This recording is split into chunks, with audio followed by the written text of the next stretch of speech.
Hey guys, welcome again.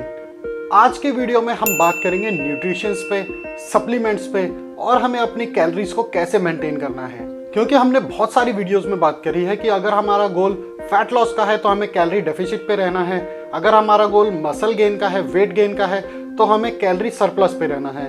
और उन्हीं सब वीडियोस के बाद मेरे पास बहुत से कमेंट्स आए हैं, इंस्टाग्राम पे भी बहुत से मैसेज आए हैं कि वो कैलोरीज हम कैसे कैलकुलेट करें, हमें कैसे पता चले कि हमारी मेंटेनेंस कैलोरी कितनी है और हमें उसको मेजर कैसे करना है और हमें उसको मेंटेन कैसे करना है। तो आज की वीडियो में हम इसी टॉपिक पर बात करेंगे कि हमें अपनी कैलोरीज को कैसे मेंटेन करना है, कैसे कैलकुलेट करना है ताकि हम अपने गोल्स को बड़े ही आसानी से अचीव कर सकें। और जो भी गलती हम अपने न्यूट्रिशन को लेकर, अपनी डाइट को लेकर करते हैं या फिर हमारी डाइट में कोई भी कमी रह जाती है, हम उसको पूरा कैसे कर सकते हैं, आज की वीडियो देखने के बाद आप ये खुद से कैलकुलेट कर पाएंगे और अपने लिए खुद से एक बहुत ही अच्छा डाइट प्लान बना पाएंगे।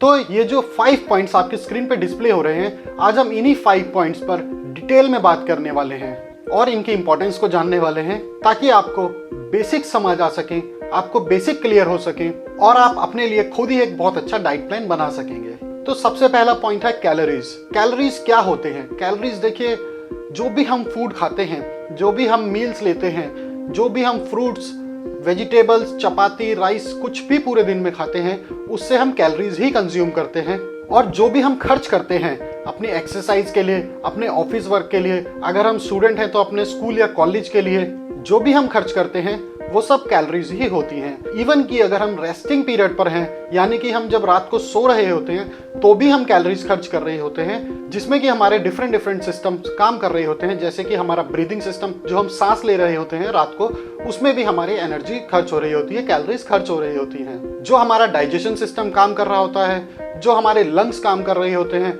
जो हमारा नर्वस सिस्टम काम कर रहा होता है, हमारा ब्रेन काम कर रहा होता है, सबके लिए हम कैलोरीज खर्च करते हैं।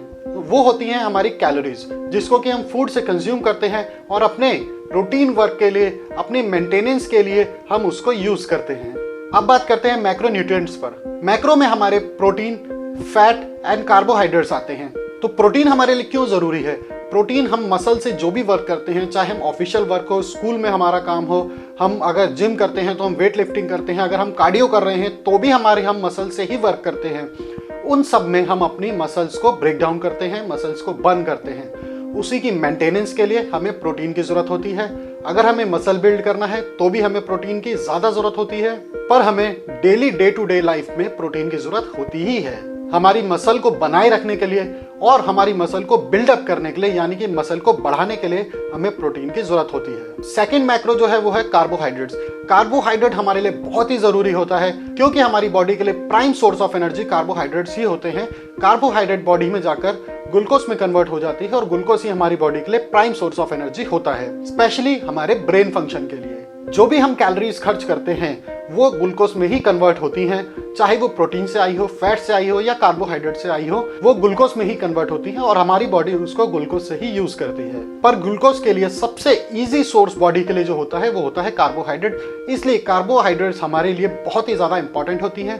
पूरे दिन की मील में हमें ज्यादा से ज्यादा पार्ट कार्बोहाइड्रेट्स का ही लेना होता है। और अगर हम फैट लॉस कर रहे हैं या फिर वेट गेन कर रहे हैं, मसल गेन कर रहे हैं, तो भी हमारे लिए कार्बोहाइड्रेट बहुत ही जरूरी होते हैं। थर्ड मैक्रो जो है वो है फैट्स। फैट्स हमारे लिए बहुत जरूरी होते हैं, हमारे हार्मोन प्रोडक्शन के लिए, हमारे नर्वस सिस्टम के लिए, हमारी ब्रेन फंक्शनिंग के लिए फैट्स बहुत जरूरी होते हैं। अगर हमारी बॉडी में फैट्स कम होने लगेंगे तो हमारा माइंड फंक्शन, ब्रेन फंक्शन अच्छे से नहीं चलेगा, हार्मोन प्रोडक्शन अच्छे से नहीं होंगे, तो हम गेनिंग भी नहीं कर सकेंगे और फैट लॉस भी नहीं कर सकेंगे। तो फैट्स हमारे लिए बहुत ही इंपॉर्टेंट होती हैं, बहुत ही जरूरी होती हैं, पर फैट्स हमें बहुत ही कम क्वांटिटी में जरूरत होती है, तो इसे हमें कम क्वांटिटी में ही लेना होता है, बट लेना जरूर होता है। थर्ड जो पॉइंट है वो है माइक्रोन्यूट्रिएंट्स। माइक्रोन्यूट्रिएंट्स भी हमारी बॉडी के लिए बहुत ही जरूरी होते हैं, जिसमें कि विटामिन्स एंड मिनरल्स आ जाते हैं। माइक्रोन्यूट्रिएंट्स हमारी बॉडी में मसल फंक्शनिंग, हार्मोन प्रोडक्शन, अच्छा ब्लड फ्लो और बॉडी के सभी सिस्टम्स को अच्छे से काम करने के लिए बहुत जरूरी होते हैं। माइक्रोन्यूट्रिएंट्स हमें अपने फूड से मिल जाते हैं, पर फिर भी अगर कोई कमी रह जाती है तो उसी के लिए हम मल्टीविटामिन्स का यूज करते हैं। और अगर हमारी बॉडी में माइक्रोन्यूट्रिएंट्स सही से नहीं होंगे, उसकी कमी होगी, तो हम अपनी बॉडी में ना ही तो मसल गेन कर पाएंगे और ना ही फैट लॉस कर पाएंगे, क्योंकि हमारी बॉडी के इंटरनल सिस्टम अच्छे से काम नहीं कर पाएंगे, उनको फ्यूल अच्छे से नहीं मिल पाएगा। अब बात करते हैं मील टाइमिंग की। मील टाइमिंग्स हमारे लिए बहुत ज़रूरी होते हैं। अगर आपकी कैलोरी रिक्वायरमेंट 2400 से लेकर 2500 है और आप वो एक ही मील में या 2 मील में उसको ले लेते हैं, तो वो हमारी बॉडी उसको डाइजेस्ट अच्छे से नहीं कर पाती है और उसको एज फैट बॉडी में स्टोर हो जाता है। तो उसको बॉडी अच्छे से यूज करे, अच्छे से डाइजेस्ट कर पाए, उसके लिए हमें उसे डिवाइड करना है 5 to 6 मील्स में। छोटी छोटी मील्स अगर हम लेंगे तो हमारे लिए बहुत ही बेनिफिशियल होगा। हमारी वो मील अच्छे से डाइजेस्ट होगी और हमारी बॉडी उसे अच्छे से यूज भी कर पाएगी।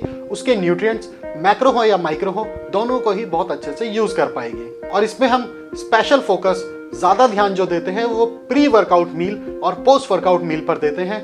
वो दोनों ही हमारे लिए बहुत इंपॉर्टेंट होता है और उसको अच्छे से लेना हमारे लिए बहुत जरूरी होता है। जो भी हमारा गोल हो उसके लिए हमें अपने प्री वर्कआउट मील और पोस्ट वर्कआउट मील को बहुत अच्छे से ध्यान देना होता है। फिफ्थ जो पॉइंट है वो है सप्लीमेंट्स। सप्लीमेंट्स हमारी मील को सप्लीमेंट करने के लिए ही बने हैं। अगर हमारी मील्स में कोई कमी रह जाती है तो उसको फुलफिल करने के लिए सप्लीमेंट होते हैं, यानी कि हमारी पूरी दिन की मील्स का 5% ही सप्लीमेंट से आना चाहिए। और अगर हमारा मैक्रो एंड माइक्रो न्यूट्रिएंट्स अच्छे से नहीं है, हम कैलोरीज को मेंटेन अच्छे से नहीं कर रहे हैं, मैनेज अच्छे से नहीं कर रहे हैं, अपने गोल के हिसाब से हम कैलोरी डेफिशिट या फिर कैलोरी सरप्लस पर नहीं है और हम मील टाइमिंग पर अच्छे से ध्यान नहीं दे रहे हैं, तो हमारे लिए सप्लीमेंटेशन काम नहीं करने वाला है। सप्लीमेंटेशन इन सभी पॉइंट्स के सही होने पर ही काम करता है। तो सप्लीमेंटेशन सबसे लास्ट में इसीलिए हमने डिस्कस किया है क्योंकि सप्लीमेंटेशन सबसे लास्ट में ही आता है।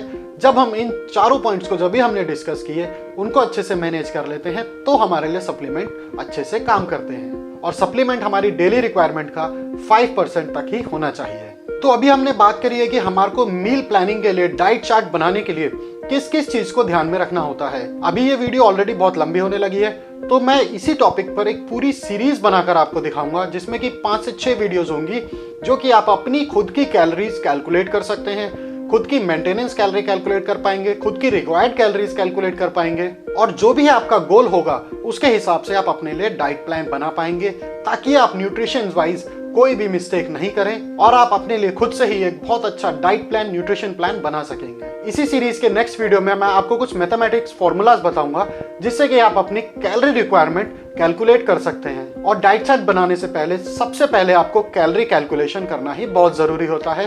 जब भी आपको पता होता है कि आपको कितनी कैलोरी जरूरत है और आप उसी के हिसाब से अपना डाइट प्लान बनाएंगे। तो पूरी सीरीज देखने के लिए बने रहिए मेरे साथ और चैनल को सब्सक्राइब जरूर करें, क्योंकि मैं ऐसे ही आपके हेल्थ से रिलेटेड वीडियो आपके लिए लाता रहता हूँ।